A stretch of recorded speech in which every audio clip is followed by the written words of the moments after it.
we were doing the chapter financial markets in our last class. And to begin with, we had started off the chapter, understood what is the meaning of financial markets. यानी कि in simple terms, the market where the financial transactions take place. आपने कई बार सुना होगा कि जो लोग हैं they have invested in the mutual funds. अगर आप कभी भी म्यूचुअल फंड को ध्यान से पढ़ोगे, if you go inside the mutual fund के अंदर, तो म्यूचुअल फंड के अंदर you have a number of mutual funds like a long term caps और a mid term caps, open ended, closed ended, ultra short. तो ये जो आपके मतलब कि होते हैं दीज, ये आपके सारे होते हैं मनी मार्केट इंस्ट्रूमेंट्स. मींस आपके लिए there are two kinds of financial market. एक जो आपके बिजनेस या उनके जो एसोसिएट्स हैं उनके शॉर्ट टर्म मनी रिक्वायरमेंट या for a particular work the money is transacted. That's a money market instruments which carry maximum 1 year duration. And then you have the long term capital where first of all you need to create the long term capital, and also that circulation should be there, and that is called as the name itself says capital market. सो जो money market instruments हैं जैसे कि आपका T bill which is on the behalf of government of India. Many of the banks they issue the T bills. आपका जो reserve bank of India जो है वो इशू करवाता है on behalf of government of India. Then you have the commercial bill, commercial paper. Commercial paper is one more which is done by the credit worthy companies. Commercial bill is nothing but the trade bill which is between the supplier and the buyer. Then you have certificate of deposits. It is just like the FD, but the only thing is in certificate of deposit they would be telling you the amount, minimum amount that you need to deposit, and the tenure is 3 months, 6 months likewise. Then for the banks, they go for the call money, taking the money from each other when they require for the cash reserve ratio. यानी कि जब उनको अपना every bank has to maintain a minimum cash reserve. और वो जो cash reserve होता है that depends from rural to urban, then it depends on different parameters. And when the banks are not able to, they take the loan, but that is highly volatile. उसका जो interest rate होता है, जो call rate होता है, that depends from hour to day. In this manner, we have certain money market instruments. Then we have the stock market. Stock market, everybody is, हर एक इंसान जो है वो बड़ा ही mesmerize होता है कि वाओ स्टॉक मार्केट है. तो in the stock market you have different kinds of instruments. आपके शेयर्स, आपके डिबेंचर्स, इनको सेल भी किया जाता है, बेचा भी जाता है. Money market it does not have any geographical, but in the capital market you have a proper location. Primary again it is the one जहां आपका पहली बार कंपनी जो है डायरेक्टली इन्वेस्टर्स को इश्यू करती है शेयर्स को. दैट डजंट मीन कि every time the company and the customers are face to face. They will be taking through the intermediaries also. आजकल stock exchange is playing all these roles. तो they issue the shares. उससे पहले they have to go for many formalities, and then once they issue the shares, अब हो सकता है कि that may be a direct offer through prospectus, which is the most common one. that is आपके जो है न्यूज़पेपर के अंदर ad देकर the companies they go for the offer, that is called as a public offer. हम लोग अपने भाषा में ये भी बोलते हैं that this particular company has gone public. आज मैं पढ़ रही थी कि Oyo is now going to offer, Oyo is going to start, and then there were 2 or 3 more companies. तो they may be issuing a big advertisement जिसके अंदर वो अपनी कंपनी का सारा जो है डिटेल्स बताएंगे, and then they have to, once they have got the subscription from the public, they have to list it in one of the stock exchange. That's a very common one, but it takes a good amount also, क्योंकि आपको under writers issue करना जरूरी नहीं है. Under writers depends on the companies financial stability. अगर company को लगता है कि मेरा जो शेयर्स है वो लोग नहीं खरीदेंगे, then they appoint the underwriters जो उनसे खरीद लेते हैं. देन ऑफर फॉर सेल, जहां they are not offering the shares directly to the public but through the intermediaries. Broker को पहले बेचते हैं, बाद में ब्रोकर्स उनको बेचते हैं. उसमें उनका रिस्क फैक्टर कम हो जाता है. Then there are private organisations होती हैं सेलेक्टेड, उनको जो है बेच दिया जाता है. It is just like the offer for sale but it is only the private placements. Then certain old companies जिनका ऑलरेडी शेयर्स अच्छा मार्केट में चल रहा है, if they want to issue new shares for their upcoming project, they may give a ratio of shares to their existing shareholders. That depends on कि वो कितना share जो है existing shareholder के पास है, they can give. This is called as rights issue. And then through the electronic system also we are having the IPOs. SEBI ने registered brokers accept कर रखे हैं. जैसे we are all nowadays going more likely through IPOs only. अब आता हमारा the very enchanting what we call as a secondary market and which is also called as a stock market. Public जो हमारा first था उसमें क्या था कि जो कंपनीज हैं, they are issuing the first time when they are issuing their shares, तो हम खरीद रहे हैं थ्रू डिफरेंट इंटरमीडियरीज. लेकिन अब खरीद के हमने रखा हुआ है. Today I am having the share of this particular company. I want to sell it out. Where will I go? So in the primary market, you are not supposed to sell. Only the company can sell. It is a one-sided. Whereas stock exchanges आपका dual side. आप खरीद भी सकते हो, बेच भी सकते हो. Now you see कि आपने जो कंपनी का initial IPO खरीदा था, आपने जो कंपनी का खरीदा था, वो आपका जो है उसके शेयर्स बढ़ गए. अब आपको लगता है कि I should invest more, then you can definitely. अब आप क्या करोगे? अब दोबारा आईपीओ के लिए थोड़ी वेट करोगे, और आईपीओ आ भी गया तो उसके शेयर्स की वैल्यू सेम तो नहीं रहेगी. तो you can by the existing shares. हाँ, आपने पहले 100 में खरीदा था, अब आपको ग्रे मार्केट में उसे 200 रुपए में खरीदना पड़ेगा. We call it as gray market. When the company is directly selling it out, it is something else. When उसका जो price determine हो जाता है, then we say it's a gray market. तो फिर आप क्या करोगे? तो आपको बेचना या खरीदना दोनों जो है, it is where we call as stock market. Now the stock market or the stock exchange, हम इसको स्टॉक मार्केट इसलिए बोलते हैं क्योंकि स्टॉक मार्केट के अंडर बड़े सारे एक्सचेंजेस हैं. They are the one where investment and reinvestments are done, and all these are done within the regulatory framework of SEBI, Security Exchange Board of India. ये लोग regulate करते हैं कि हमें क्या क्या करना है, कैसे आपको. अब कंपनी जब करती है तो देयर माइट बी बहुत सारे गपलेबाजियां चलती हैं, like rigging, insider trading.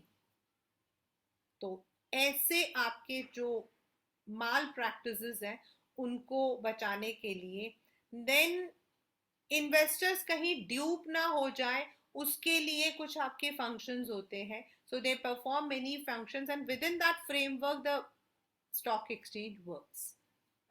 Now, stock exchange is a platform.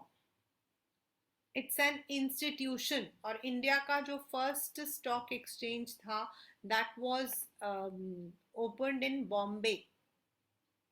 आपका बॉम्बे जो है वो फर्स्ट स्टॉक एक्सचेंज है. उस दिन आपको मैं कहानी सुना रही थी कि दलाल स्ट्रीट हम उनको बोलते हैं. And why it is called as Dalal street? Because दलाल का मतलब होता है मिडिल मैन. तो उस जमाने में क्या होता था, जो आपके कंपनीज होती थी, ऐसा कोई सेबी आपका कोई प्रॉपर आपका देयर वाज नो फ्रेमवर्क. कोई भी कंपनी जो है it could issue the shares. तो shares were not sold through the offer for prospectus और समथिंग लाइक दैट. जो उनके दलाल होते थे वो लोग क्या करते थे, जैसे आप सब्जी मार्केट जाते हो, वैसे एक बिल्डिंग होती थी, उसके बाहर वो लोग टेबल होते थे, टेबल के ऊपर खड़े होकर, और जो कंपनीज होती थी वो उनको पैसा देती थी कि आप जितना ऊंचे दाम पर हमारे उसको खरीद कर दोगे उतना आपको प्रॉफिट मिलेगा. So they would be rigging the price एंड उससे ऊपर खड़े होकर दे वुड वो चिल्लाते रहेंगे कि आर एल का 10 रुपए 10 रुपए 10 रुपए 10 रुपए 10, बिल्कुल ऐसे ही चिल्लाते थे. And that is why it was called as Dalal Street, and today also it is called as, अगर आप बॉम्बे जाओगे तो उस जगह को दलाल स्ट्रीट बोलते हैं. But later on a proper stock exchange was also built, and the stock exchanges are there in Delhi, they are written in all the states, आपके मेन में सब जगह है. But National Stock Exchange, Delhi Stock Exchange, BSE बहुत माना जाता है.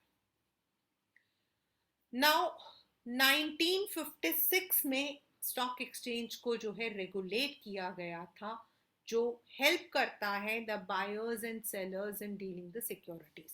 पहले हमारे जो सिक्योरिटीज होते थे, शेयर्स हमारे होते थे, या फिर हमारे जो भी हमारे पास होता था, everything was in the paper form. ये आपका सुप्रिया करके क्वेश्चन आता है. ये जो क्वेश्चन है, this is there in all the book, Supriya करके आता है. तो पहले क्या होता था, शेयर्स आपके होते थे, तो शेयर्स के अंदर जैसे ये लिखा हुआ है कि बियरर, मतलब जैसे चेक होता है वैसा लिखा होता था. एंड यहाँ पे लिखा होता था share certificate. If you look into Google you will find the first share certificate of Tata also. तो ऐसे लिखा होगा द बियरर ऑफ दिस, मतलब कि जो मतलब कि सर्टिफिकेट है उसके पास इतने शेयर्स हैं. नाउ बियरर कौन है? Bearer is not Rama, bearer is not Suvodi, bearer is not XYZ. Bearer is जिसके हाथ में वो पेपर है. अब मेरे से वो पेपर किसी ने छीन दिया और उसने जाकर बेच दिया तो वो उसका हो गया. So this way there were many problems. और इन प्रॉब्लम्स को मतलब कोई इसकी चीटिंग भी कर सकता था, कोई इसका डुप्लीकेट बना सकता था. इन सबको खत्म करने के लिए सेबी जो है उसको एस्टैब्लिश किया गया. एंड आफ्टर दैट जब से सेबी आपका आया है, first it has been basic उनका क्या है, वो तो पहले भी वही था कि एक ऐसा प्लेटफॉर्म जहां हम अपने शेयर्स को बेचें, या अगर हमें चाहिए तो हम खरीदें. Easy liquidity and marketability. Secondly, पहले मैंने आपको जैसे बताया कि प्राइस रिगिंग होती थी. लेटर ऑन आपको पता लगता था कि company was not that much sound जितना कि वो शोर मचा रहा था.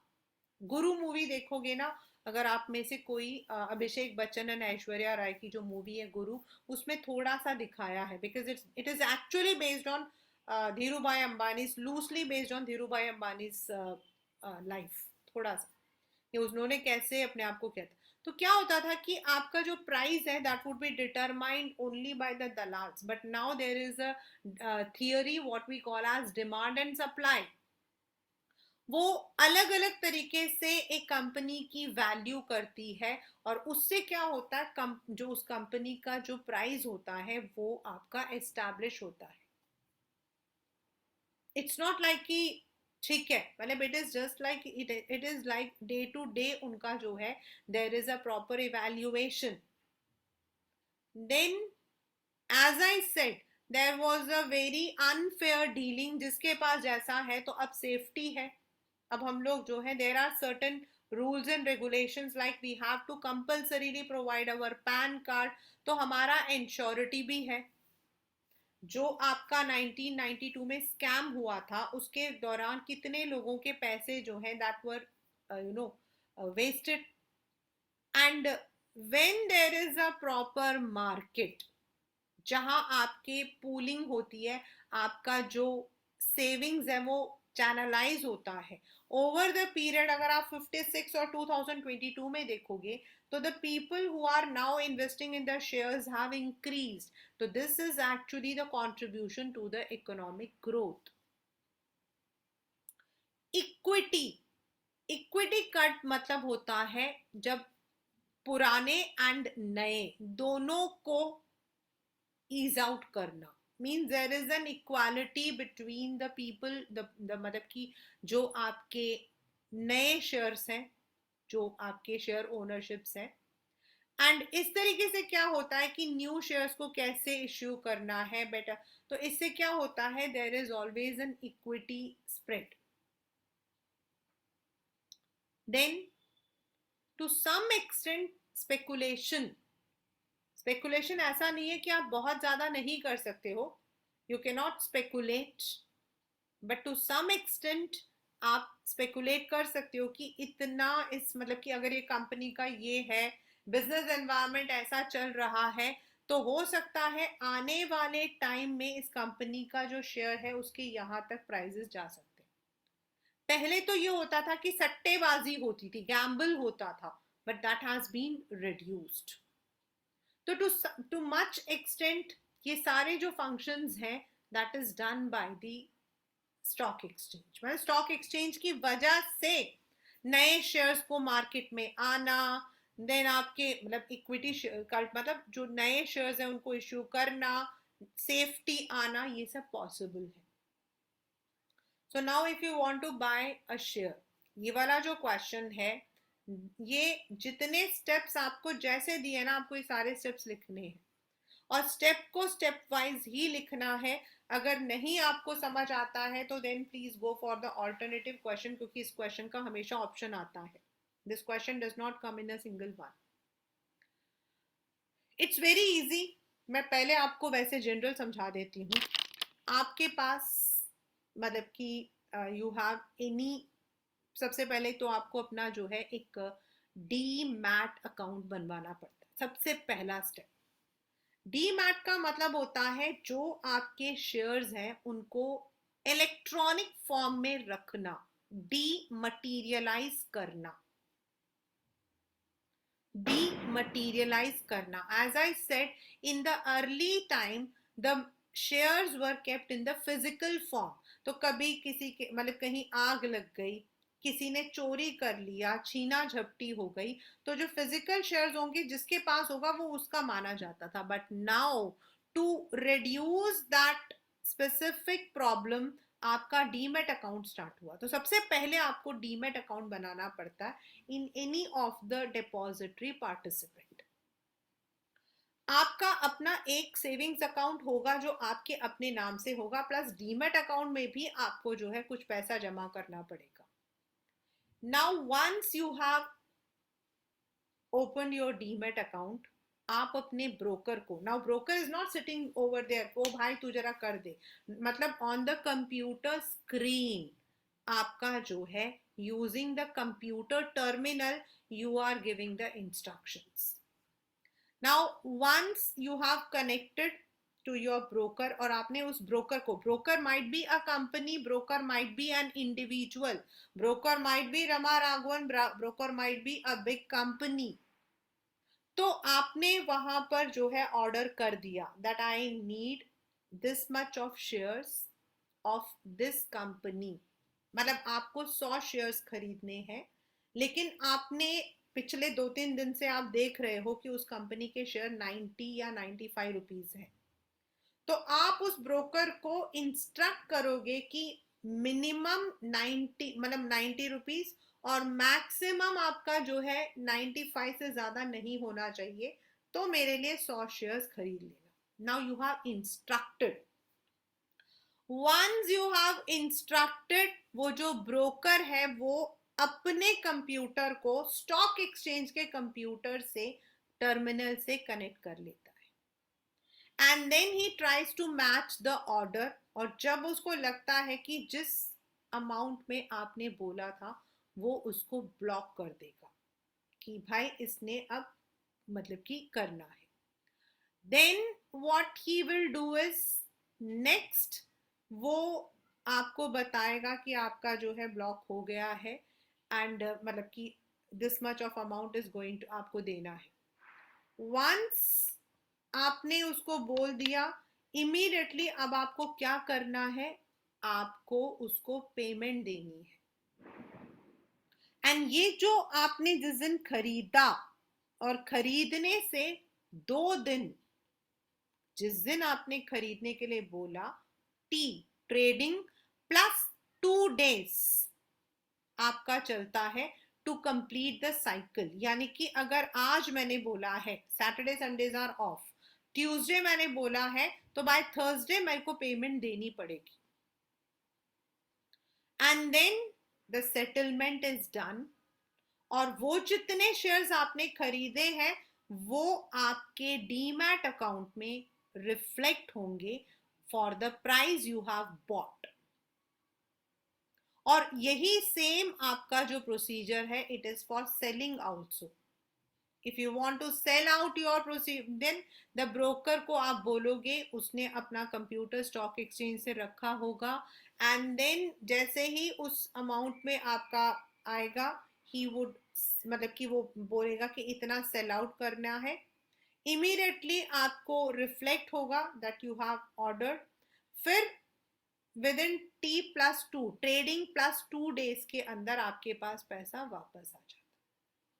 So in this manner, today we are doing all the trading on computer. Why? As I told you कि पहले क्या होता था, फिजिकल पेपर था, गुम होने के चांसेस होते थे, कभी कोई चीज मिट जाती थी, कोई उसको डुप्लीकेट कर लेता था, but now it is in the, so that first सबसे पहला है आपका that if you want to open a demat account you must have your PAN number। ये मैंने लिखा हुआ है, this is mandatory। तो जो मैंडेटरी लिखा हुआ है ये आपके, मैंने इसलिए लिखा है क्योंकि ये पेपर में आता है। The one condition which is important, सबसे पहले आपको PAN number, date of birth, address, qualifications, residential proof, bank account, जिस अकाउंट में आप अपना डीमैट आपने खोल रखा है वो आपका डिपॉजिटरी अकाउंट, अगर आपने कोई और भी ब्रोकर को बोल रखा उसका भी नाम, एंड देन आपका जो है इन्वेस्टर जो है आपने ओपन कर लिया अपना। Now the investor will be placing an order with the broker, चाहे वो बेचना हो या खरीदना। The broker will go ahead और प्राइजेस को वो बताएगा, एंड वंस आपका उसको लगता है कि जिस प्राइस में आपने बेचने या खरीदने को बोला है, immediately he will issue the confirmation slip. Yes, confirmed है, आपका ऑर्डर कंफर्म्ड है, अभी पैसे नहीं कटे हैं, ऑर्डर कंफर्म्ड है। देन वो उसको मैच करके जिस मतलब कि आपको जो है ब्रोकर को पहले पता लगेगा, he will be giving you the trade confirmation slip to the investor कि भाई ट्रेडिंग हो गई है, खरीद लिया गया है या बेच दिया गया है। Then you will be getting the contract note, आपने कितना खरीदा, कितना बेचा, एवरीथिंग, कौन आपका ब्रोकर था, उसका यूनिक आईडी क्या था, everything, and then you will be paying और रिसीविंग। हम लोग तो पहले पे करते हैं वैसे तो, this all if you are doing it through the broker then it all comes as T+2 day। और ये जो 8th वाला जो है ना बच्चा, this is very very very very important। what is T+2 day? T मतलब ट्रेडिंग +2 days के अंदर, कैश इज पेड अगर आप खरीद रहे हो, और अगर आप बेच रहे हो तो सिक्योरिटीज आर डिलीवर्ड ऑन पे in day. And which is before the T+2 day. आप पहले आप उसको फाइनलाइज करते हो. As the deal has to be settled and finalized on T+2 day. The settlement day, the settlement cycle is T+2, यानी कि overall आपको 2 दिन लगता है सेटल करने में. On the T+2 day, the exchange will deliver the share और payment. अगर आपने बेचा है तो पेमेंट आएगी, और इसको हम बोलते हैं पे आउट डे. जिस दिन आपने कॉन्ट्रैक्ट को ले लिया है उसको आप बोलते हो पे in day. The broker has to make the payment to the investor within 24 hours of the payout date since he has already received payment from exchange. जब आपने बेचा तो वो आपको पेमेंट दे देगा. So this is how normally आप करते हो. आजकल तो और भी ईज आउट हो गया बेटा. You don't even go for this much of simple. अगर आपने अपना जो है अकाउंट खोल रखा है with any depository participant, like all the banks are now there, Kotak is there, ICICI is there, Paytm is there. अगर आपने जो है ओपन कर रखा है after the basic KYC, that is know your customer, आपने अगर मतलब कि इफ यू हैव, वो लोग आपको भेजते रहते हैं, और if you are interested in buying or selling the shares, you can just go there, आप उसको क्लिक करो. but all these things are done between 10:05 10:05 से शाम के 3:55 के बीच में होता है, बिकॉज उसके बाद आपका स्टॉक एक्सचेंज खत्म हो जाता है. और अगर आपने फ्राइडे को कोई भी किया है तो Saturday Sundays are not calculated as T+2 day. ये भी आपके पेपर का क्वेश्चन है, बिकॉज सैटरडे संडेज आपका जो स्टॉक एक्सचेंज है वो बंद रहता है. तो जो भी आपका होगा वो फिर मंडे ऑनवर्ड्स होगा. तो अभी तो द ईज आउट और भी है. यू डोंट नीड टू, मतलब आपके सब कुछ डीमेट अकाउंट वगैरह खोलना, everything they do themselves only. You just have to instruct them.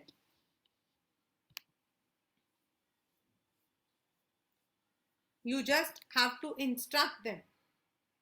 You don't need to go to, मतलब अभी तो आपको इतना लंबा जितना कि इसके अंदर बोला है इतना लंबा भी जाने की जरूरत नहीं. Because I do these trading, तो मैं जाती हूँ बस, मतलब मेरे को लगता है मैच करती हूँ. इफ आई फील कि ओवर द पीरियड अच्छा चल रहा है तो बस मैं उनको देती हूँ. With in half an hour I receive the confirmation, जिसमें जैसे इसमें T+2 दिया हुआ है, तो उसमें हमें मुझे जो है हाफ एन आवर में मिल जाता है. And then within 1 hour the payment is directed from my bank. if it is already deposited there, उसी में से कट के चला जाता है, and I receive the confirmation next day. so even it has been now reduced. अब तो और भी ज्यादा मतलब की कर दिया, इन लोगों ने reduce कर दिया है. yes, it is now 9:15 to 3:30. that is the same thing. 3:30 means उसके बाद you cannot go. now ये वाला जो क्वेश्चन है रीजंस फॉर डीमेट, ये मैं आपको बता रही थी. क्वेश्चन बड़ा ही फेवरेट है. सुप्रिया के जो दादी थी, she had given her some shares in the paper form. Now Supriya wants to go for the modern share holding, यानी कि she needs to open a demat account. तो why? This is just like a book entry form. Demat में क्या होता है, आपका पहले जैसे अभी मेरे मतलब कि if I am having the demat account, that will show कि मेरे पास किस कंपनी का कितना शेयर है और कितना मैंने बेचा, कितना खरीदा है. Everything is reflecting. It is just like a passbook. So now the physical form हमारा जो है it has been cancelled and it has been given as an electronic entry, and that is what we call it as Demat. For this, the investor has to open a Demat account with an organization called depository. Now, many of the banks are depository participants. पहले तो बहुत कम थे, अब तो बहुत सारे हैं. As we have already done, it helps in converting the electronic, मतलब कि जो physical है वो convert हो जाता आपका. Then it also enables the shares to be transferred to some other account. अगर आप अपने शेयर्स को ट्रांसफर करना चाहते हो किसी और अकाउंट में, तो आपका वो भी हो जाता है. Then if you are taking loans, many of the people they go for the loans. तो लोन्स लेने के लिए आपको जो है अपने डीमेट अकाउंट का अगर आप दे देते हो तो दैट कैन बी हाइपोथिकेटेड. हाइपोथिकेटेड मतलब मॉर्गेज्ड. आप बैंक को आपको सिर्फ ये बताना पड़ेगा कि I have my shares and उसकी वैल्यू जो है आज के दिन में 1 लाख है एंड उसके अगेंस्ट मुझे 50,000 का जो है लोन चाहिए. तो the bank will be keeping the shares, जो डीमेट अकाउंट है उसको एज अ प्लेज रखेगी. That is also there. And as I said पहले, आपका जो है चोरी करना, उस पर फोर्जरी करना, ये सब बहुत कॉमन था, बहुत ही ज्यादा कॉमन था. आई हैव मेनी, मतलब कि ऐसे एग्जाम्पल्स हैं विच, मतलब even it is said that many of the rich people had forged. उनको मिला, उन्होंने फोर्ज किया, यूज कर लिया.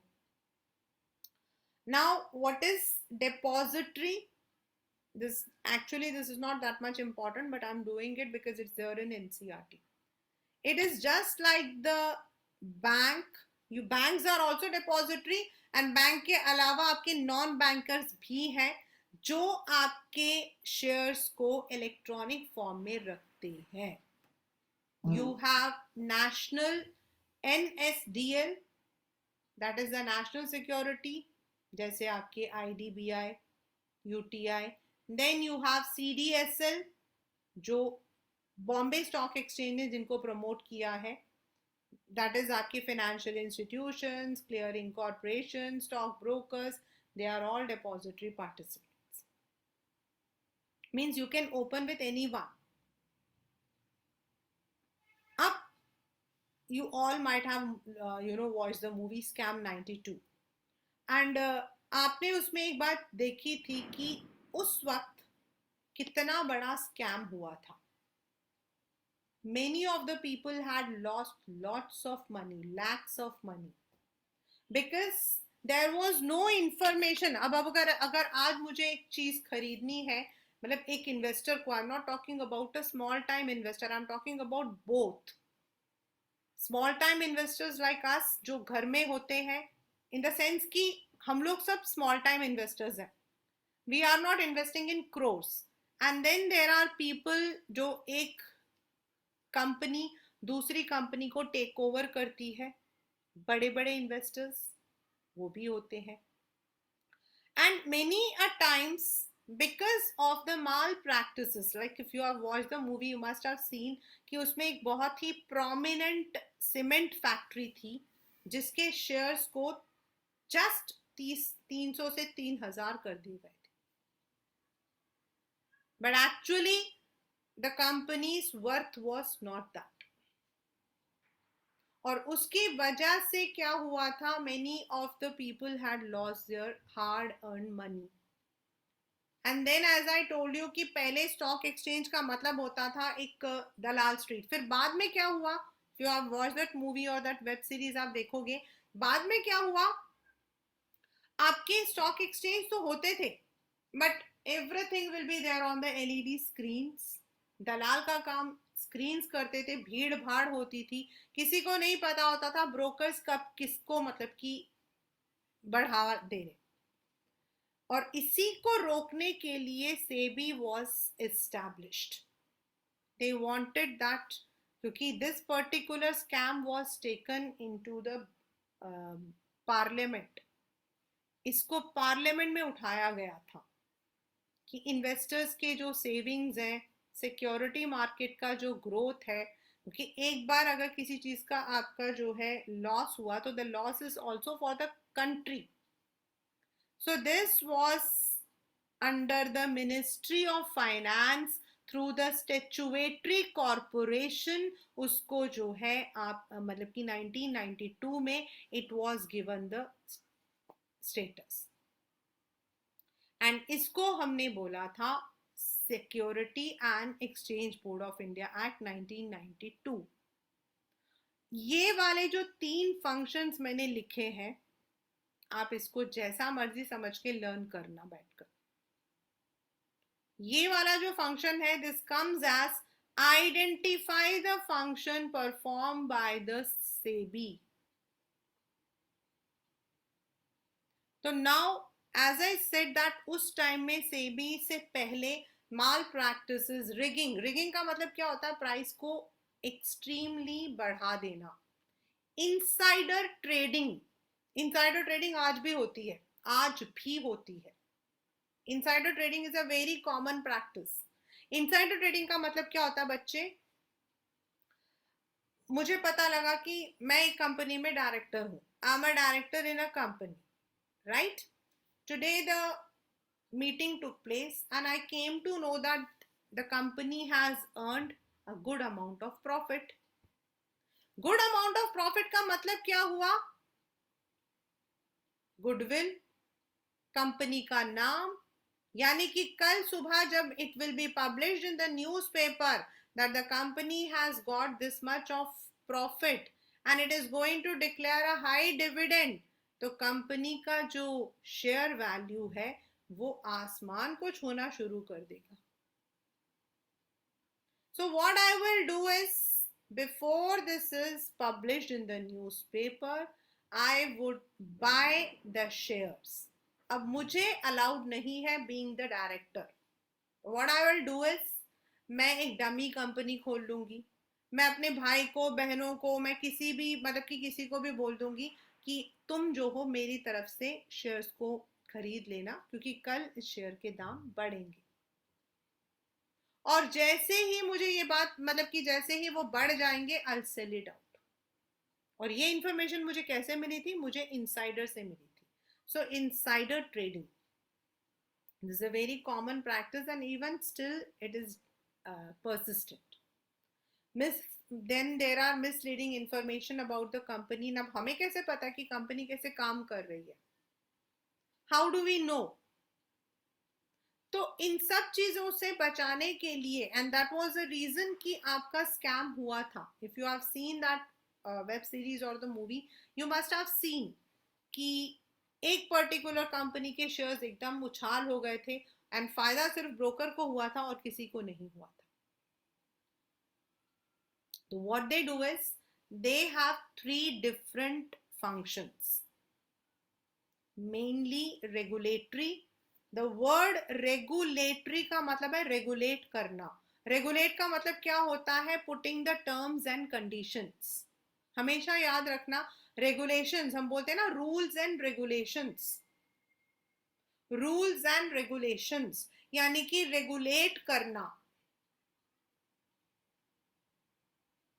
डेवलपमेंट यानी हमारे जो मार्केट पार्टिसिपेंट्स हैं एंड जो स्टॉक एक्सचेंज है उसको हेल्प करना। And protective is completely for the investor purpose, चाहे वो स्मॉल टाइम इन्वेस्टर हो, चाहे वो इंस्टीट्यूशनल इन्वेस्टर हो, उनको किसी भी फ्रॉड से बचाना। तो पहले तो मोटा मोटा इन तीनों का मीनिंग आप लोग अच्छे से याद रखोगे, रेगुलेटरी, डेवलपमेंट एंड प्रोटेक्टिव।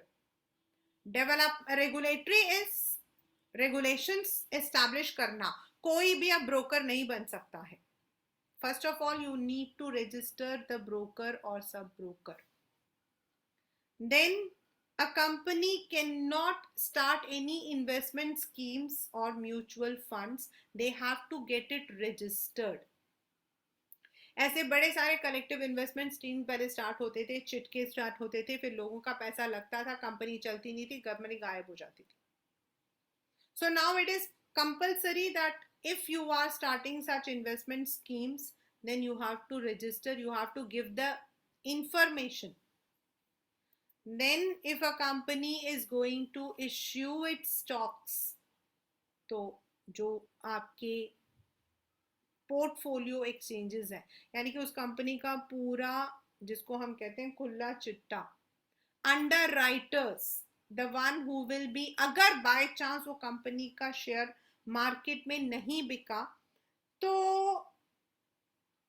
जो अंडर राइटर्स है they would be buying those shares and sell it out in the market. तो उनको किस तरीके से, मतलब who should be the underwriters, who should be the merchant bankers, हर चीज को जो है उनके लिए rules banana. Then if a company is taking over another company, it's a very common thing, भाई हमें पता है वो कंपनी लॉस में चल रही है, हम उसको खरीद लेते हैं, and it's a very common thing. Companies उसमें थोड़ा सा प्रॉफिट करती है, उसके बाद उनको बेच देती है। लेकिन कई बार क्या होता है, there are some misinformation. बेचने वाली कंपनी कई चीजें बताती ही नहीं है। अब हमें ये पता है company is going in loss, लेकिन हमें ये नहीं पता कि कंपनी ने और कहाँ कहाँ पे गपलेबाजी की हुई है। तो इसीलिए जो टेक ओवर बिड्स है, उनके लिए भी the regulations are there, what are the things they have to publish, what are the things they have to exchange, ये सारा। Then time to time inspection, inquiry करना, स्टॉक एक्सचेंज का audit करना, उनके जो इंटरमीडियरीज हैं उनका लेना वो, and then all the stock brokers, all the members who are registered, इन सबको जो है रजिस्ट्रेशन फीस देनी पड़ती है। तो ये जो फीस है उसको टाइम टू टाइम रिवाइज करना, एंड ऑल दोस्त जो गवर्नमेंट ऑफ इंडिया के अंडर है, सारे के सारे जो भी मतलब की रूल्स हैं which are for the regulations, उनको करना। आपके पेपर में डायरेक्टली नहीं क्वेश्चन आएगा बच्चे, डायरेक्टली में ये आएगा, mention the other two functions performed by SEBI। तो आपके में आएगा that X company was taking over the Y company, so an institution entered, they gave the regulations regarding the takeover bid, identify the function performed by one of the regulatory body। तो यहां regulatory body आपकी है SEBI, and the function they have performed is regulatory function। anything which is, जो आपको लगता है which is nearest to regulations, rules, कुछ rule बना रहे हैं तो वो रेगुलेटरी। डेवलपमेंट, डेवलप का क्या मतलब है, हमने स्टाफिंग में पढ़ा था, ट्रेनिंग एंड डेवलपमेंट। तो द सेम डेफिनेशन गोस कि जो आपके ब्रोकर्स हैं, सब ब्रोकर्स हैं, उनके लिए ट्रेनिंग परफॉर्म करना जिससे कि वो डेवलप हो। Then for the market participants, यानी कि म्यूचुअल फंड के जो जो कंपनीज पार्टिसिपेट करती हैं उनके लिए इंफॉर्मेशन प्रोवाइड करना। Undertaking measures to develop the capital market by adopting a flexible approach, giving them how they can do better। जैसे नए शेयर्स आते हैं और ऑलरेडी पुराने शेयर्स भी हैं, तो जो नए कंपनी जो शेयर्स को इश्यू कर रहे हैं, हाउ मतलब कि दे कैन डू, उनको डेवलप, उनको मतलब कि ट्रेनिंग देना, उनके लिए कैसे कैसे ब्रोकर्स काम कर सकते हैं उन्हें ट्रेनिंग देना।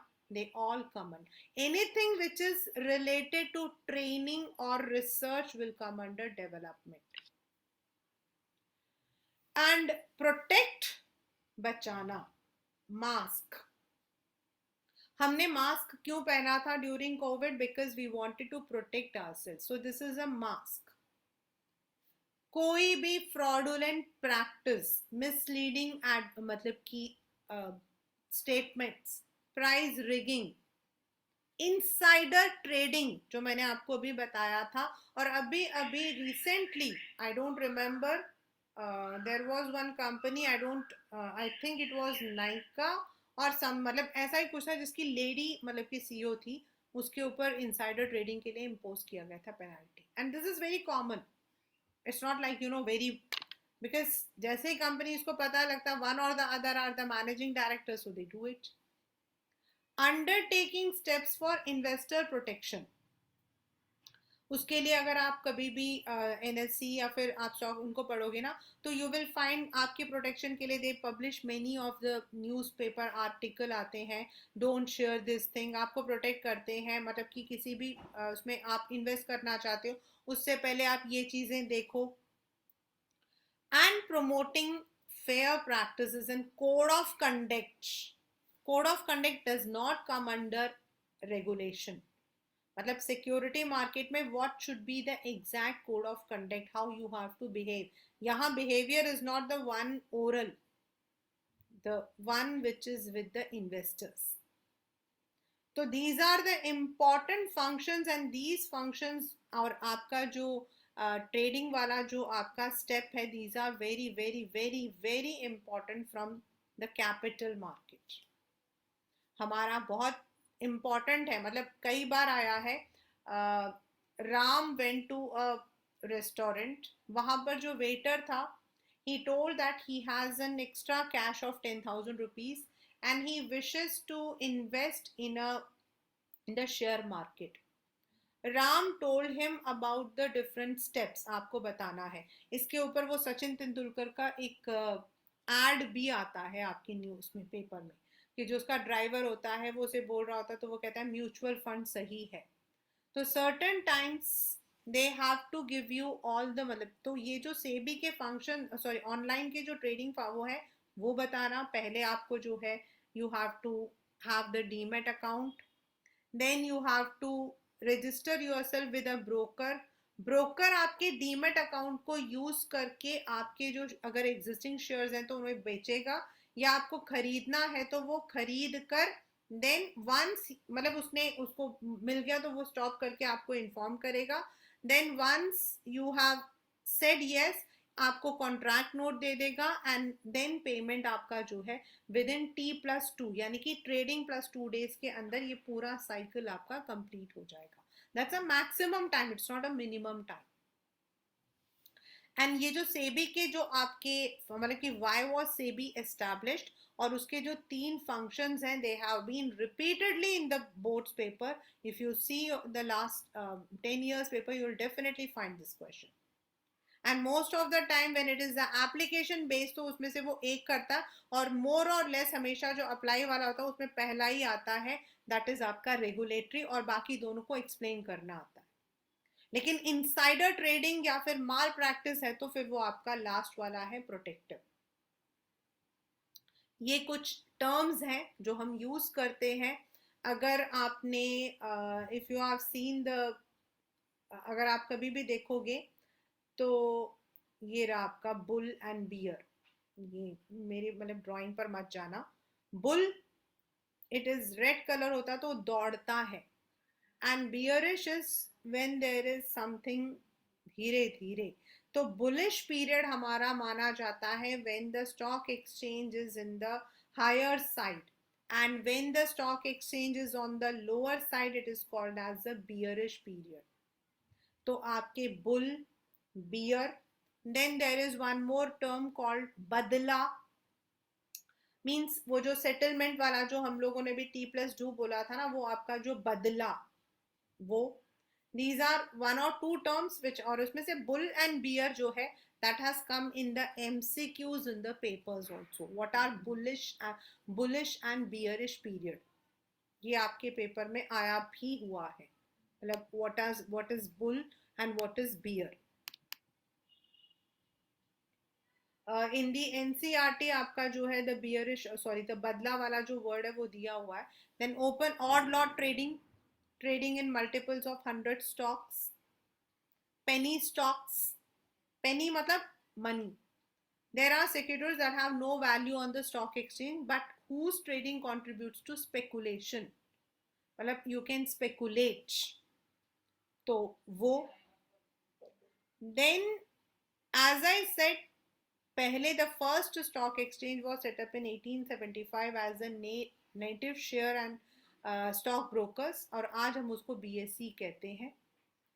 पहले आपका Indian secondary market comprise, secondary market means the capital market comprised of regional stock exchanges with BSE head, but now we are having the regional stock exchange, national stock exchange.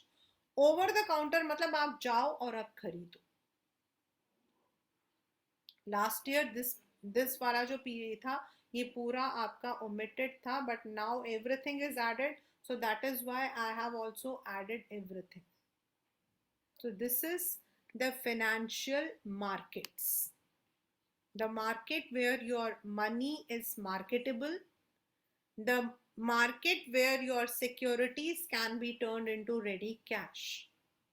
For the short term we go for the money market instruments, money market instruments आपके अलग अलग होते हैं. If you read about the mutual funds, ultra मतलब कि medium, ultra short, तो आप देखोगे कि उसमें लिखा होता है कि जो आपका ये पैसा है, this will be use by the banks for T bills, this will be use by the banks for this bill, ऐसे करके यूज उसमें लिखा हुआ होता है.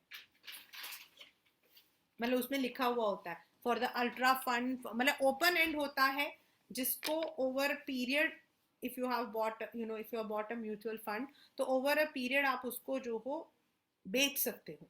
बट क्लोज एंड का मतलब होता है उसमें एक लॉक इन पीरियड होता है 5 years 10 years, उससे पहले आप उसको नहीं खत्म कर सकते.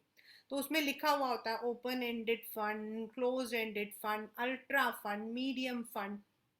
तो ये जो शॉर्ट टर्म फंड्स होते हैं, ये जो हम लोग थ्रू द म्यूचुअल फंड्स या सिप वगैरह से लेते हैं, इनको रोटेट करके आपका money market instrument is created. And जो आपके शेयर्स को खरीदना होता है, तो आपका पहला आईपीओज आपके, एंड जब आप उसको ऑलरेडी एग्जिस्टिंग शेयर्स को खरीद बेच रहे हो, या एक कंपनी ने अपना लिस्ट कर दिया है, उसने शेयर्स इश्यू कर दिया, now it is listed in the stock exchange, now people want to sell or buy, then आपका जो है सेकेंडरी मार्केट. सेकेंडरी मार्केट को हम स्टॉक एक्सचेंज भी बोलते हैं, where the stocks are exchanged, money को स्टॉक से, स्टॉक को मनी से. And it is regulated by SEBI, which was actually established in 89, but 92 onward it started working after there was a big financial crunch in our country. And today stock exchange, SEBI, they have all become the, you can say, torch bearers of financial markets. और आज हमारे यहाँ पर the number of depository participants जो investors के behalf पर shares को खरीदना बेचना करते हैं, वो भी आपके बढ़ गए हैं. पहले ब्रोकर कोई भी हो सकता था, anybody can be broker. जैसे हम बोलते हैं ना ABCD, anybody can dance, तो पहले होता था anybody can be broker. But now if you want to become a broker, then you have to register yourself with SEBI. You have to go through the formalities. Time to time SEBI आपको development functions देता है, आप उसको मतलब कि करके अपने आप को एस्टैब्लिश कर सकते हो. Broker can be an individual, broker can be a big institution also. There are many people who work as a broker. Plus आपका जो नेशनल स्टॉक एक्सचेंज है NSE, they are also providing you number of materials and number of courses also. मतलब मेरे एक student था, अमित करके एक बच्चा था, मतलब बहुत ही वो जिसको कहते हैं ना हमेशा खुश रहता था. वो अलग बात है कि उसको कभी 33 भी उसके आ जाए तो बहुत बड़ी बात थी. And he was always happy, जब मैम कुछ कर लूंगा. Then after 12th, after 3 years ये रियलाइज कि उसने कुछ नहीं किया. मतलब मैं वहाँ पर थी तो ही टोल्ड मी, तो ऐसे ही बातों बातों में तो मैंने कहा, उसने मुझे बोला कि मुझे शेयर्स हो गए. मैं तो ऐसे कि you can go for short term course also. So now they are even having the short term courses also, जिसके अंदर आपको जो है they educate you with that help you can also establish yourself in the market. So now stock exchange, SEBI, they all have become an important part of the development and of finance. और यही stock exchange जो है, जो हम business पढ़ रहे हैं, हम लोग पढ़ रहे हैं बिजनेस स्टडीज, हम पढ़ रहे हैं अकाउंट्स, तो यही स्टॉक एक्सचेंज है जो उस कंपनी को एस्टैब्लिश करने में, सरवाइव करने में हेल्प करता है. When the companies need short term, there are money market instruments. When the company wants long term, we have the capital market. So this is the chapter what we call as financial markets.